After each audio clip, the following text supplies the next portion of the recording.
অবস্থা হয়। এর আগে বহুবার বহু মানুষ আসে এরকম ইয়ে করে, কিন্তু কোনো উন্নতি হয় না, কেউ করেনি। রাস্তা করেছে 2 বছর হয়নি এখনো।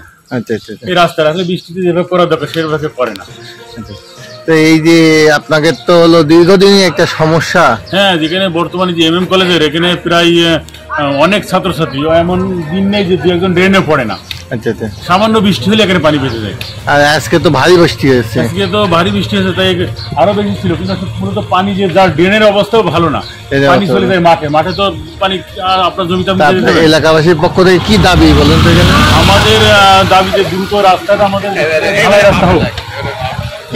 এর আগে আমরা গেছিলাম ওই যে MM কলেজের এক্স প্রিন্সিপাল সহ আমরা যে মেয়র সাহেবের কাছে, উনি বলে যে হ্যাঁ হয়ে যাবে, কিন্তু আসলে কিছু হয় না। ঠিক আছে ভাই। এই যে জলবদ্ধতা নিয়ে আসলে তো আপনাদেরও তো সমস্যা। এই ব্যাপারে আমাদের খুবই সমস্যা, যাওয়া আসার কষ্ট, বাচ্চাদের স্কুলে যেতে রিক্সাওয়ালাদেরও দাম বেড়ে যায়।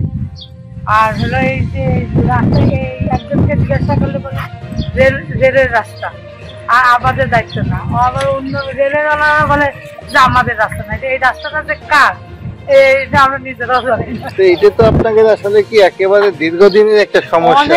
অনেক দিনের সমস্যা। দীর্ঘদিন ধরে দেখি একটু বৃষ্টি হলেই তো আপনার মেলা বৃষ্টি হয়ে যায়। আজকে তো ভারী বৃষ্টি হয়েছে, সেক্ষেত্রে আপনার কি কোনো চা পাওয়া আছে আপনাকে? আমাদের রাস্তাটা উন্নয়ন হোক, উঁচু হোক, ট্রেনের ব্যবস্থা ভালো হোক, জলবদ্ধতা নিষ্কাশন হোক, এটাই আমাদের চাওয়া। Thank you.